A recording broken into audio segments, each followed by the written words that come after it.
నిన్న రాత్రి సుమారు 7:30 ప్రాంతంలో ఒక యువతి సాఫ్ట్వేర్ ఇంజనీరు తనకు జాబ్ వచ్చిన సందర్భంగా తన మిత్రుడు గౌతమ్ రెడ్డి అనే యువకుడితోని తను చిన్ననాటి క్లాస్మేట్ సెకండ్ క్లాస్ నుంచి 10th వరకు చదివేటువంటి కలిసి చదువుకున్న ఫ్రెండ్. ఈ కామన్ ఫ్రెండ్స్ ఇద్దరు కూడా నిన్న ఈ బొమ్మరిల్లు అనే వారన్ రెస్టారెంట్ దగ్గరికి వచ్చిన తర్వాత వాళ్ళు అక్కడ మద్యం సేవించినారు. మద్యం సేవించిన తర్వాత వాళ్ళు కింద ఉన్నటువంటి రూమ్లోకి వెళ్ళిన తర్వాత తను అతను కామన్ ఫ్రెండ్ ఉన్నటువంటి ఇంకొక వ్యక్తి ఇద్దరు కలిసి అత్యాచారం చేసినారు. దీనిపై కేసు దర్యాప్తులో ఉంది. ఇది అంటే స్నేహితులు అమ్మాయిని కొంచెం మభ్యపెట్టి చేసినట్టుగా, ఇద్దరు ఫ్రెండ్సే కాబట్టి ఈ స్నేహితులు కలిసి చేసినట్టుగా ఉన్నది. కేసు దర్యాప్తు చేస్తున్నాము. నిందితుల్ని అతి త్వరలో పట్టుకొని జైలు పంపించడం జరుగుతుంది.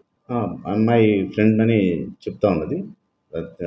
సెకండ్ క్లాస్ నుంచి 10th క్లాస్ వరకు కూడా క్లాస్మేట్స్. కామన్గా ఎప్పుడు కూడా మేము ఫోన్లో మాట్లాడుకోవటం కానీ కలిసి ఉండటం అనేది వాళ్ళకు ఉన్నది. తెలిసిన వ్యక్తులే ఇద్దరు కూడా పార్టీ అనే సందర్భంగా వచ్చి మధ్యలో ఇట్లా వాళ్ళు జరిగినది.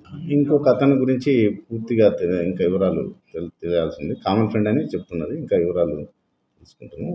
ఇతనైతే గౌతమ్ రెడ్డి అనే వ్యక్తి మాత్రం క్లాస్మేట్. కేసు నమోదు చేసి దర్యాప్తు చేస్తున్నాం. తర్వాత ఇట్లా జరిగిందని చెప్పిన తర్వాత వాళ్ళు ఫోన్ చేసి చెప్తే వాళ్ళ ఫ్రెండ్స్ వచ్చి హాస్పిటల్ అడ్మిట్ చేసినారు. తర్వాత జరిగిందన్నమాట.